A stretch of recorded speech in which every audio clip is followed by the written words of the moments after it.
Philippe Dugoin-Clément, bonjour. Bonjour. Et bienvenue, maire de Mennecy, mais aussi vice-président de la région Île-de-France et auteur de L'habitat fait le citoyen. C'est aux éditions de l'Aube. On va beaucoup en parler parce qu'évidemment, entre votre livre et les émeutes qu'on a connues ces derniers jours, il y a un effet de résonance. Quelques questions d'actualité quand même pour commencer. Autour de la manifestation dite du comité Traoré, est-ce que vous pensez que l'interdiction a été une erreur, une forme de provocation? Et que pensez-vous de la présence des élus LFI dans la manifestation qui a quand même été organisée? Non, je pense que l'interdiction est justifiée. Je pense que si les préfectures du Val d'Oise d'abord et puis la préfecture de police de Paris ensuite ont interdit les manifestations, c'est parce qu'on avait un risque de débordement, de trouble à l'ordre public. On est dans un contexte extrêmement tendu depuis 15 jours.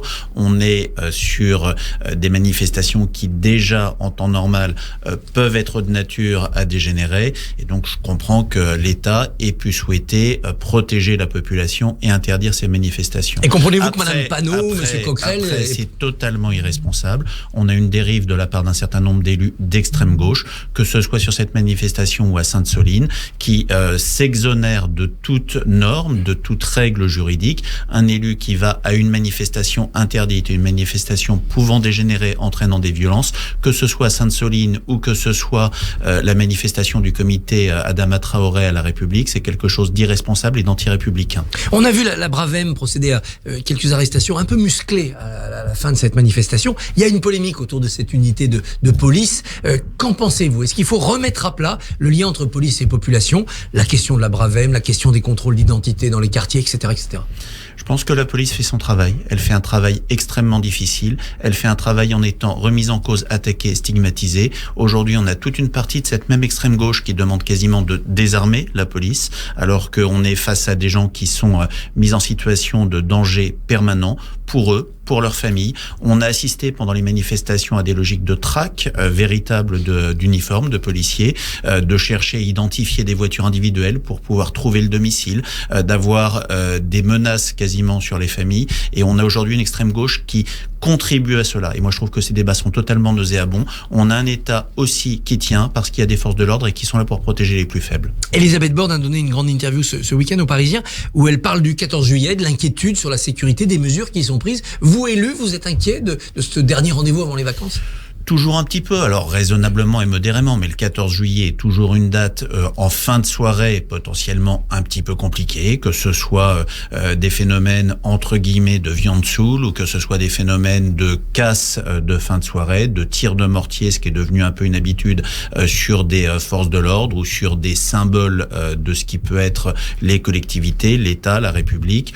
Voilà, on sort d'une période de 15 jours très compliquée et les 13 et 14 juillet sont un peu plus à risque. Et nous sortons d'une période de 100 jours qui devait être celle de l'apaisement. Bon, c'est un peu raté.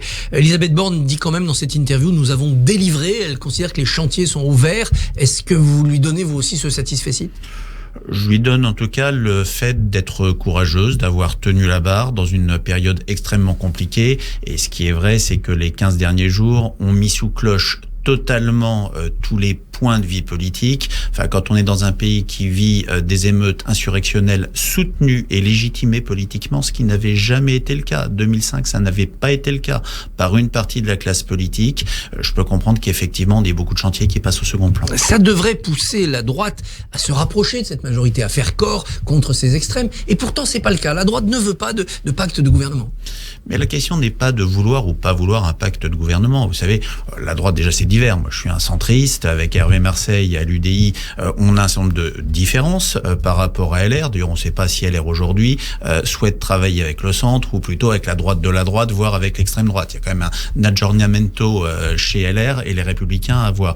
Mais fondamentalement, la question aujourd'hui est est-ce que le gouvernement souhaite travailler avec d'autres composantes politiques? Ils viennent vers vous sur l'immigration. Ils ont vu votre travail au Sénat. Souhaiter travailler avec d'autres composantes politiques, c'est pas texte par texte en disant tel texte on vous le présente, on décide que c'est celui-là aujourd'hui, puis c'est comme ça. Est-ce que vous êtes d'accord? Est-ce que vous l'êtes pas?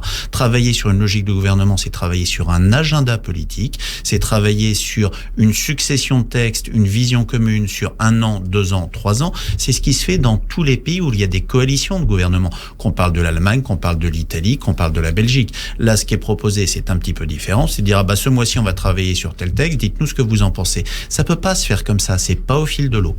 Alors, vous publiez ce livre, L'habitat fait le citoyen. citoyen aux éditions de l'Aube, qui est sur votre spécialité, c'est-à-dire le logement. Vous dénoncez d'ailleurs une bombe sociale parce qu'on ne construit pas assez. On a beaucoup arrêté de construire pendant les années Covid. Quand est-ce que cette bombe va risquer de nous exploser entre les mains ? De plus en plus, chaque année qui passe, on a un retard de livraison de logements. Depuis 3 ans maintenant, on ne produit plus, on ne délivre plus d'autorisation de logement. Paradoxalement, on est dans une situation extrêmement tendue aujourd'hui, alors que les logements livrés, ça correspond aux années 2017, 2018, 2019 de délivrance de permis de construire. C'est-à-dire les années où on en a le plus donné sur la dernière décennie. Donc c'est devant nous, les années 2020, 21, 22, qui sont des années d'effondrement des permis de construire, on va le sentir en 25, 26, 27. Donc le plus dur est devant nous. Quand on rajoute à ça une crise des taux d'intérêt avec des Français qui ne peuvent plus acheter, une sortie du marché locatif d'énormément de logements pour des questions environnementales qui sont légitimes, mais qui vont contribuer à tendre le marché. La mise en œuvre du zéro artificialisation nette, qui est une bonne mesure, mais qui n'est pas financée. On mesure que le logement, qui est le premier poste de dépenses captives des Français, qui est un élément qui conditionne nos réussites de vie, eh bien, risque de devenir pour beaucoup de nos concitoyens et surtout pour les plus fragiles un élément de difficulté supplémentaire. Vous savez, le logement aujourd'hui, c'est devenu un facteur d'augmentation des inégalités sociales. Alors, vous posez toute une série de questions sur les changements de comportement à adopter. Vous dites, page 57, on s'endette pour 20-25 ans pour acheter son bien, et les couples, on le sait, durent en moyenne 10 ans. Est-ce que vous remettez en cause l'idéal d'accession à la propriété ? Non, mais je pense qu'on doit avoir une multiplicité d'accession à la propriété différents. On le voit aujourd'hui avec le BRS, par exemple le bail réel social solidaire, qui est un démembrement de la propriété entre le foncier et le bâti, et on peut travailler sur ce type de choses. Aujourd'hui, on est sur une logique totalement monolithique d'emprunt. On emprunte entre 15 à 25 ans sur la personne.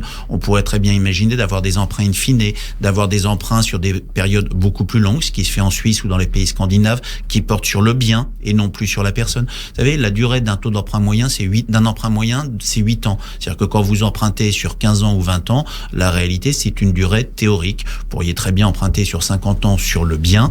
Le problème est de pouvoir accéder à la propriété. Et aujourd'hui, on ne peut plus quand on est primo-accédant. Autre phénomène de société, 37 mètres carrés en moyenne pour les 34-44 ans, le double pour les plus de 60 ans, évidemment, les enfants sont partis, on est dans un couple âgé dans un grand appartement à moitié vide. Comment on fait ? On échange, mais non, les vieux veulent rester chez eux, ils veulent mourir même chez eux. Il faut simplifier, il faut fluidifier, ça c'est des choses qui ne coûtent rien à l'État, c'est un petit peu technique, mais il faut permettre de fluidifier les parcours, notamment dans le logement social. Aujourd'hui, le logement social, c'est des dizaines de critères d'attribution différents en fonction de vos revenus, en fonction de ce qu'on appelle les contingents. Il faut simplifier, il faut faire un guichet unique, faire confiance aux communes, donner un guichet unique aux communes, l'encadrer pour éviter les abus ou le clientélisme. Le clientélisme, mais il faut simplifier les choses. Ça ne coûte rien, mais ça peut permettre de fluidifier des parcours. Aujourd'hui, quand vous avez un couple de personnes âgées qui est dans un T5 et qu'on va lui proposer un T2 dans une autre commune que la sienne et qui va lui coûter le même prix que le T5, jamais elle le rendra, il faudrait être fou. Et sur page 70, vous dites que la loi SRU, sur le taux de logement social,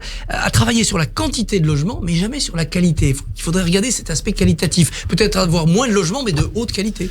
C'est-à-dire qu'en fait, la loi SRU est une bonne loi. C'est de dire, on doit avoir de la mixité. L'absence de mixité, ça crée ce qui se passe aujourd'hui dans les quartiers. Et ça, c'est pas possible. Chaque ville doit prendre sa part, et à l'inverse, il doit pas y avoir de création de ghettos en surcréant des logements très sociaux dans certains endroits. Mais l'un des problèmes de la loi SRU, elle crée un chiffre. Elle ne crée pas une qualité de logement. Et le risque qu'on a quand le foncier vaut de plus en plus cher, c'est tout simplement quand vous avez 100 logements à faire, vous allez faire vos 100 logements pour la loi SRU, mais vous allez faire des T2, T3 plutôt que des T4, T5, parce que c'est moins de foncier, ça coûte moins cher. Et puis un T2, il peut faire 30 mètres carrés ou 45 mètres carrés. Et le risque de la SRU aujourd'hui, comme on n'a jamais mis de critères qualitatifs, c'est que ça aboutisse à de la construction bas de gamme. Vous pointez dans votre livre, page 60, les ZFE. C'est dans l'actualité aujourd'hui parce que 25 propositions sont remises par des élus à Christophe Béchu pour lutter contre ces zones qui ne doivent plus comporter de véhicules polluants dans quelques années. Et ça pose un problème parce que là aussi, ça va être une discrimination sociale.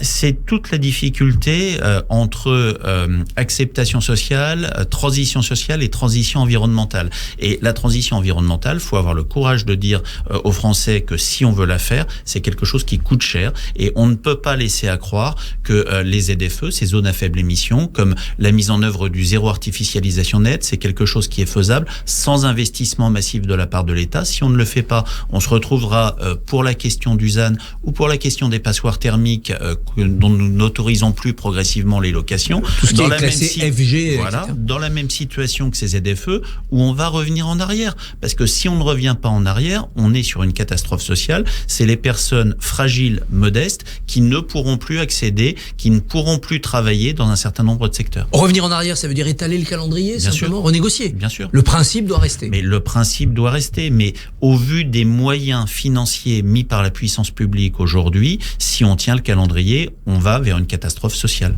Vous voulez couvrir le périphérique à Paris, et c'est vraiment possible parce que c'est une utopie presque depuis des décennies, on en parle. Non, mais je rêve de penser la ville différemment. On veut limiter nos extensions foncières, garder de la pleine terre. Ça veut dire maximiser l'espace, penser la ville en 3D, plutôt que faire un boulevard urbain quand on a des parties de périphérique, pas les parties surélevées, mais comme quelques grandes pénétrantes routières. Ça a été fait à Madrid. On peut parfaitement couvrir, réaménager des parcs urbains, réaménager des espaces de vie dessus. On peut imaginer la ville en 3D. On peut retravailler des espaces en hauteur ou en sous-sol. On le fait assez peu. Il faut de l'argent pour tout ça. Action Logement, c'est-à-dire le 1% logement, est pillé par Bercy, dites-vous. Bercy se serre dans la caisse pour faire autre chose ? Oui, la dernière en date, ça a été 250 millions de prélevés au mois de septembre dernier sur Action Logement par Bercy. Action Logement, c'est encore une fois, c'est les entreprises privées qui paye un organisme pour financer du logement social. Et comme il y a de l'argent, Bercy va le prendre là pour faire autre chose que du logement social. C'est un peu regrettable. Il y a beaucoup d'exemples comme ça dans votre livre qui est passionnant, un peu inquiétant quand même, mais l'action publique est faite pour ça. L'habitat fait le citoyen, c'est aux éditions de l'Aube. Jean-Philippe Dugoin-Clément, merci et bonne journée. Merci à vous. Merci messieurs, on retiendra